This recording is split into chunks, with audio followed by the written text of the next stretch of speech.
தங்கவரதராஜன் எப்படி பாக்குறீங்க சார்? நிர்மலா சீதாராமன் அவர்கள் இங்க வந்து கூட்டணி அலையன்ஸையும். வணக்கம் திரு கோபாலகிருஷ்ணன். சொல்லுங்க சார். அதாவது நான் யார் பேசுறப்ப குறுக்கீடுல அது நெறியால நீங்க ரெடிப்படுத்தணும். நிச்சயமாக இல்ல, நான் அலோவ் பண்ண மாட்டேன், யாரையும் அலோவ் பண்ண மாட்டேன். அதை கொஞ்சம் பார்த்துக்கணும். பொதுவா நீங்க பாத்தீங்கன்னா இன்னைக்கு மரியாதைக்குரிய அதாவது அரசியல் தலைவர்கள் இந்தியாவில் பாரத தேசத்துல சில அதாவது மாற்று முகாம் இருந்தால் கூட பாரதிய ஜனதா கட்சி பொழுது போடுதலுக்குரிய ஒரு ஒப்பற்ற தலைவர் ஐயா மக்கள் தலைவர் மூப்பனார் அவர்களை சும்மா சொல்ல மக்கள் தலைவர் சொன்னா நிச்சயமாக மக்கள் தலைவர் ஒரு எளிமையான வாழ்க்கை வாழ்ந்தவர். அதே போல ஐயா காமராஜர் அவர்கள், அதே போல நாங்கள் வந்து பிரணாப் முகர்ஜி அவர்கள், இவர்களெல்லாம் நாங்கள் பாஜக ஒவ்வொரு தலைவரும் தொண்டோடும் நிச்சயமாக நாங்கள் எப்பயுமே மதிச்சிருக்கிறோம். கொள்கை சித்தாந்த மாற்று முகாமில் இருந்திருக்கலாம்.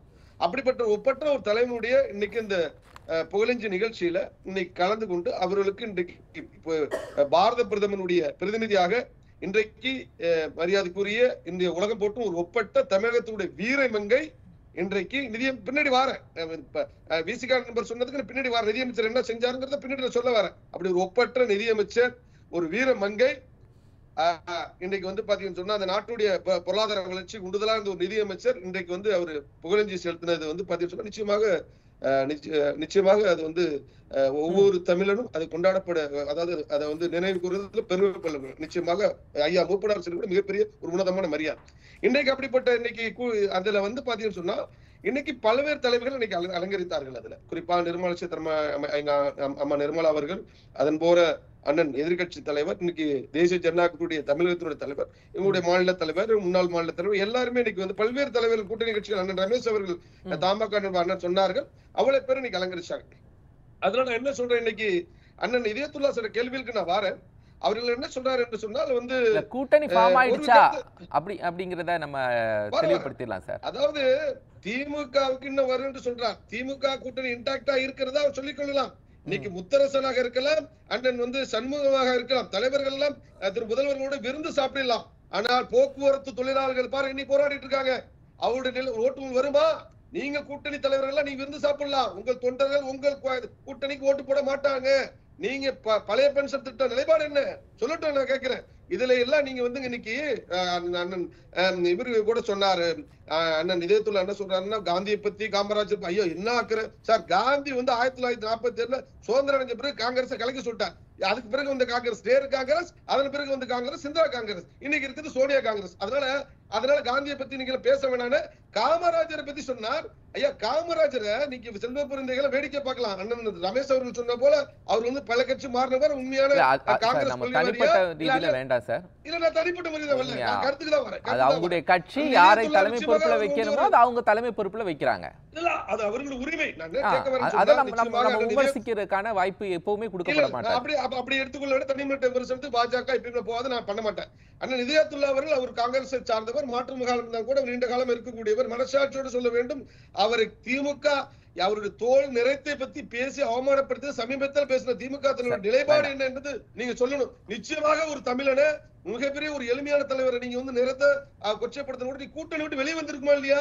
காமராஜரை பத்தி பேசுறது உங்களுக்கு என்ன அருகதை இருக்குன்னு கேக்குறேன். சில சொற்ப தொகுதிகளுக்காக நீங்க திமுகவோட நீங்க முடிச்சுக்கலாம் அன்னைக்கே செல்வ பிறந்தகை சொல்லிட்டாருங்க. அந்த பிரச்சனை அந்த விமர்சனங்களை எல்லாம் முடிச்சுக்கலாம். உண்மையான காங்கிரஸ் தொண்டர் ஏத்துப்பாங்களா சார்? இன்னைக்கு ஐயா காமராஜர் மீது பட்டு கொண்ட தமிழர்கள் எவ்வளவு பெருசா இருக்கு ஏத்துப்பாங்களா? இதுதான் கேக்குறேன். அதே போல இதயத்துல்லா அவர்கள் சொன்னார் இன்னைக்கு டிடி தினகரன் என்னாச்சு, ஓபிஎஸ் என்னாச்சு அப்படின்னு. ஐயா நீ அதை பத்தி கவலைப்பட வேண்டியது இல்லை. எங்களுக்கு யுக்தி தெரியும். நிச்சயமாக டிசம்பர் 30க்குள்ள அதுக்கு விடையை நாங்க வந்து சொல்லுவோம். நீங்க ஒரு விஷயத்த மனசுல வச்சு 2021 10 ஆண்டுகளாக அதிருப்தி இருந்து ஒரு அரசுக்கு இருக்கும். அப்படிப்பட்ட காலக்கொடு கூட திரு கோபாலகிருஷ்ணன் எங்களுக்கும் திமுக ஒரு பூத்துல 37 ஓட்டு தான் வித்தியாசம். அன்று டிடிவி எங்களோட இல்ல. அப்புறம் சொல்லுகிறார் இவரை பொறுத்திருந்து பாருங்கள் டிசம்பர்ல அதுக்கு விடை தெரியும். அதே போல என்ன சொல்றார் மரியாதைக்குரிய கேப்டன் விஜயகாந்த் அவர்கள் வந்து பாத்தீங்கன்னா நிலைப்பாடு எடுக்கல, பிரேமநாத் எடுக்கல. அது உண்மைதானே? அது உண்மைதானே சொல்றாங்க. அந்த கருத்துல பதில் சொல்றேன். அதாவது கேப்டன் விஜயகாந்த் அவர்கள் நிச்சயமாக ஒரு அவர் சினிமாத்துறை நடிகரை பார்க்க கூடாது, நிச்சயமாக ஒரு ஒப்பற்ற தலைவருங்க. கூட்டணி முடிவெடுக்கலன்னு சொன்னாங்க. அதாவது தேமுதிக யாருடன் இருக்க போறாங்கன்னு இன்னும் முடிவெடுக்கல, ஜனவரியில தான் முடிவெடுக்க போறாங்க.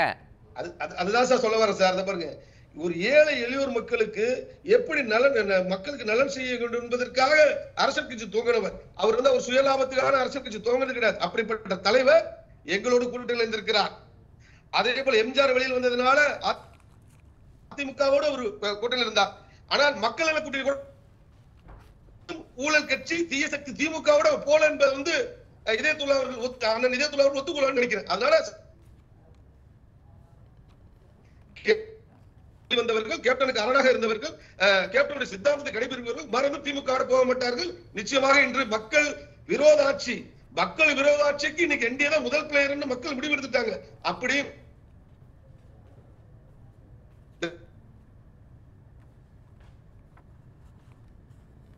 சரி, ஜனநாயகத்தை பத்தி எல்லாம் பேசுறாருங்க அவருக்குள்ள. அதெல்லாம் ஐயா வேங்க வயல்ல உங்களுக்கு அநீதி இழைச்ச நீங்க சுப்ப வாக்குகளுக்காக நீங்க சமரசம் கொள்ளுங்களே, பட்டியல் சமூகத்துக்காக குரல் கொடுக்க அது குரல் கொடுத்தாங்க சார், குரல் கொடுத்தாங்க, குரல் கொடுத்தாங்க.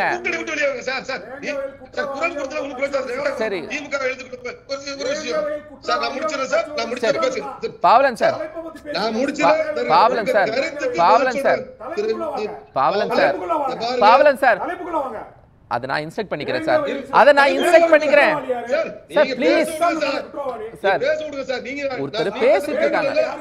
பாவலன் சார், ஒருத்தங்க பேசுறாங்க, அலோ பண்ணுங்க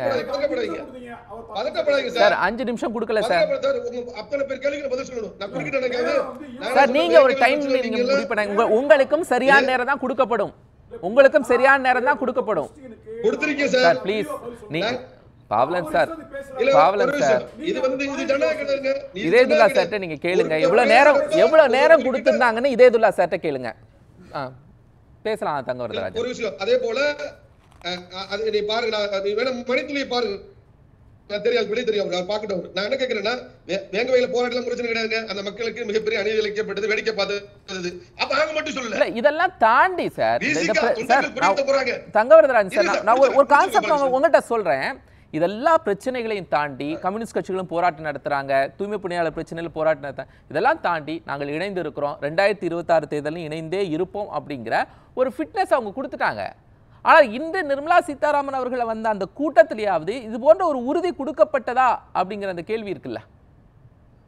ரெண்டு விஷயம், ஒரு கூட்டணி ஒரு நிலைப்பாடு எடுத்தா அதே நிலைப்பாடு எப்படி எடுக்கணும்னு அதே மாதிரி எடுக்கணும்னு கட்டாயம் கிடையாது. எங்களை பொறுத்தளவு இந்த 2026 திமுக ஓய்வு எடுக்கணும் மக்கள் முடிவு பண்ணிட்டாங்க. அதை நோக்கி யுக்தியை நோக்கி நகர்றோம்.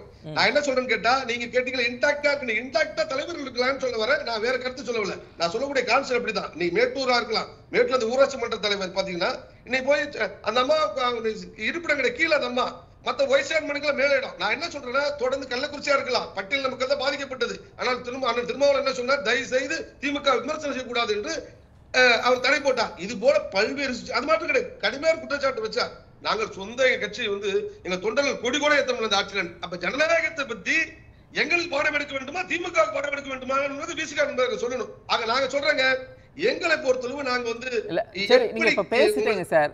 இப்போ நம்ம என்டிஏ அலையன்ஸ்ல யார் யாரெல்லாம் இருக்கிறாங்க, அந்த ஃபிக்ஷனை கொண்டு வந்தாச்சா? இன்னைக்கு மேடையில இருந்தவர்கள் யார் என்றெல்லாம் இன்னைக்கு எல்லா தமிழக மக்களுக்கும் தெரியும். இன்று பொறுங்க சார், தேர்தல் நாட்கள் இருக்கிறது. நீங்க இன்டாக்டா வச்சிருக்கேன்னு சொன்னாரு. கிட்டத்தட்ட 118 தொகுதிகள்ல திரு எடப்பாடி பழனிசாமி மக்களை சந்திச்சுட்டாரு, கிட்டத்தட்ட தேர்தல் பிரச்சாரம் மாதிரியே சந்திச்சுட்டாரு. இதன் பிறகும் தேர்தலுக்கு நாட்கள் இருக்கிறது அப்படின்னு எடப்பாடி பழனிசாமி ஒத்துக்குவார். அவரே சொன்னார், தேர்தலுக்கு இன்னும் கொஞ்ச நாள் தான் இருக்கு, அதனாலதான் நான் தேர்தல் பணிகளை துவங்கிட்டேன் அப்படின்னு.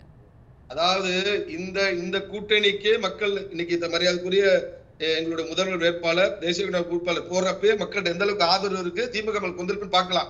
பொறுங்க சார், நாங்க அரசியல் எங்களை எப்பயுமே ஏமாற்றிக் கொள்ள மாட்டோம். தேசிய ஜனநாயக எங்க அமித்ஷா அவர்களோ மரியாதைக்குரிய நரேந்திர மோடி அவர்களோ எப்படி பண்ணணும்னு எங்களுக்கு தெரியும். அதனால டிசம்பருக்கு அதுக்கு விடை தெரியும். அதனால யாரா இருப்பாங்க, உங்க கூட்டணி வலிமையான கூட்டணியா, மக்கள் அமைக்கக்கூடிய தேசிய ஜனநாயக கூட்டணி வலிமையான கூட்டணி பொறுத்திருந்து பாருங்க சார். அதனால இன்னைக்கு வச்சு நீங்க எது முடிவுல பண்ண முடியாது, நாங்க எல்லாத்தையும் வெளிப்படையாக பேச முடியாது.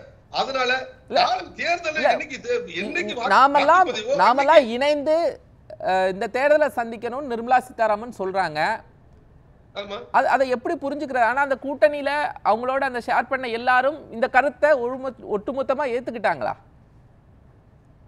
அதுல என்ன என்ன என்ன இருக்க முடியும்? இன்னைக்கு சுதீஷ் அவர்கள் சொல்லிட்டு அவர் அவருடைய உண்மைதான். இன்னைக்கு அவர் வந்து கூட்டணியை என்ன இது வந்து இறுதிப்படுத்தல, அது உண்மைதான். நீங்க ஐயா முப்பராக இருந்திருக்கலாம். அதே சமயத்தில் நிச்சயமாக தேசிய ஜனநாயக கூட்டணி தேமுதிக கட்டாயம் வரும் என்று நாங்கள் நம்புகின்றோம். அதை சொல்ற ஆரம்பத்தில் கேப்டன் அவர்கள் எப்பொழுதுமே திமுக கூட்டணி வைத்தது கிடையாது, அந்த தவிர செய்ய மாட்டார்கள். அதே போல இன்னைக்கு அண்ணன் அந்த டிடி பத்தி எல்லாம் பேசுறீங்க. டிசம்பர்ல எங்களுடைய கூட்டணி தமிழகத்திற்கு சார்ந்த தலைவர் அண்ணன் எடப்பாடி அவர்கள் நிச்சயமாக அதுக்கான முடிவை எடுப்பார். வெற்றி பெறும் என்றுதான் அவர் நினைப்பார். வெற்றி பெறுகிற அத்தனை இதையும் அவர் எடுப்பார். எங்க தேசிய தலைமை அதுக்கு உதவிகரமா இருக்கும். எங்களுடைய கூட்டணி சார்ந்த அத்தனை தொண்டர் நிர்வாகிகள் பக்க பலமா இருக்கும். இதேதுல்லா என்ன சொல்றாருன்னா, டிடிவிய இபிஎஸ் அக்செப்ட் பண்ணிக்குவாரா? ஓபிஎஸ் எல்லாம் வெளியில வந்துட்டாரே, இது எப்படி ஃபார்மேஷனா இருக்கும்? ஒரு கட்சிக்குள்ள சில காலங்கள் கூட உள்கட்சி பிரச்சனை கிடையாது. ஏன் வைகோ வந்து வைகோவும் திமுகவும் என்டிஏ கூட்டணியில இருக்கிறது தினகரன் சொல்றாரு சார். வைகோவும் திமுகவும் 2 பேர் பிரிஞ்சாங்களா இல்லையா? திருப்பி சேர்ந்தாங்களா இல்லையா? அது போல நீங்க அதை பத்தி பார்க்க முடியாது. ஒவ்வொரு காலகட்டத்தில் அரசியல் உள்கட்சியில் வரக்கூடிய பிரச்சனைகள் அது தீர்க்கப்படும். அது வந்து அவர்களுக்கு தெரியும். அதனால நீங்க அதை பத்தி நீங்க கவலைப்பட வேண்டாம். ஏன் வந்து ஆடு நிலையிலிருந்து ஓனா எழுத கதையா நீங்க அதை பத்தி ஏன் கவலைப்படுறீங்க? அதை அவர்கள் சரி செய்து கொள்வார்கள் நிச்சயமாக. அதை எப்படி சொல்றது, அதுக்கான காலங்கள் உரிய நேரத்துல எங்களுடைய கூட்டணி என்னுடைய தலைமைக்குடைய தலைவர் அதை முடிவு செய்வார். அதனால நீங்க வந்து அது வராதுன்னு நீங்க காலத்துக்கு எடுத்துக்கள். நாங்க வந்து மக்களை ஏமாற்ற மாட்டோம், மக்களும் அதை எப்படி சொல்றது, நாங்க எங்களுடைய அரசியல் கட்சிகள் நாங்களும் ஏமாற மாட்டோம்.